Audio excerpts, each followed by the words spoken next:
So welcome to the second video in the special forces. In this video we'll be looking at the tension force and the centripetal force. So the tension force is a force that applies to things like ropes and strings. So when the rope is attached to a body and pulled tight, the tension force is the force that acts along the rope away from the body. We will usually make the approximation that the rope is massless and it's inextensible, so it doesn't stretch. And the reason that we do that is then that we say the rope is only the connection between the body and something else. We don't need to take into account any of the properties of the rope. So as an example, we have our tyre swing. So the tyre is being hung from the tree by a rope, and we know that the tyre has the force of gravity acting downwards. But the tyre is stationary, so there's no net acceleration on it. And by Newton's second law, if there's no net acceleration, then there must be no net force acting on the tyre. And we can see that the reason that the tyre doesn't fall down is that it's being held up by the rope. So the rope must be exerting a force that is equal and opposite to the weight of the tyre. And this is the tension in the rope. And we'll look at a number of examples of tension after this video. The second force is the centripetal force. So the centripetal force is the force on an object when that object is undergoing uniform circular motion.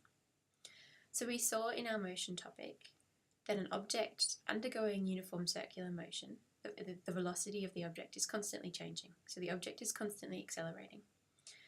So by Newton's second law, if there is a constant acceleration on the body, there must be a force causing the acceleration. And that force is the centripetal force, and it acts towards the centre of the motion. So I said in the video on motion that in this set of videos we would look at why we know that the centripetal force is acting towards the centre of motion. And the easiest way to do that is to look at what would happen if that force didn't exist. So if there was no force acting on the Earth, by Newton's first law, that object should keep moving with its initial velocity. So in this case, the Earth should keep moving in a straight line in the direction of its velocity.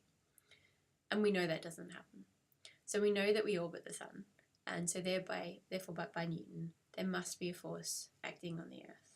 And we can see that that force must be acting to push the Earth from its straight line motion into its circular orbit. So it must be acting towards the centre of the motion. We saw in motion, or we derived in motion, that the centripetal acceleration was given by the formula v squared on r, so the velocity of the object squared divided by the radius of the orbit. And from Newton's second law, we know that the force is equal to the mass times the acceleration, so our centripetal force is equal to mv squared on r. So this equation gives us the magnitude and direction of the centripetal force, but it doesn't give us the cause. So the centripetal force is always caused by something. So in this case, the Earth orbits the Sun due to the gravitational attraction between the Earth and the Sun. Or in the case where we have a ball or a bucket being spun on a string, which is a common example, then that centripetal force is due to the tension in the string. And we'll look at a few examples of that later, after this video. The final thing that I wanted to discuss in this video is the centrifugal force.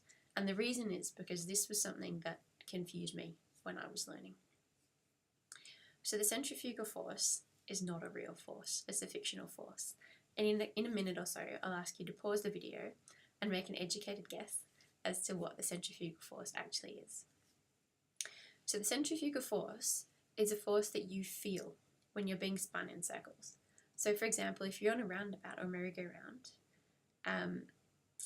you hold on, because as you spin around, it feels like there's something trying to push you off the merry-go-round. So my clue for you, before I get you to pause the video, is if it's something that you feel, what viewpoint are you looking at it from, and what do you know about that viewpoint?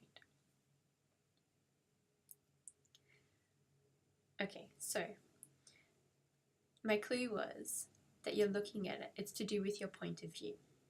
Your point of view is your reference frame. So you're spinning in circles in this case, so your velocity is constantly changing. That is, you are undergoing an acceleration.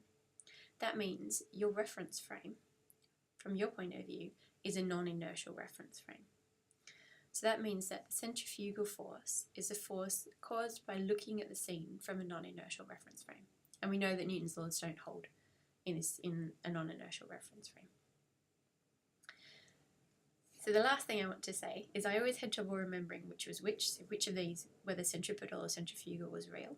And the problem was because centrifugal is a much more common word. So you hear it in things like centrifuge or a centrifugal pump.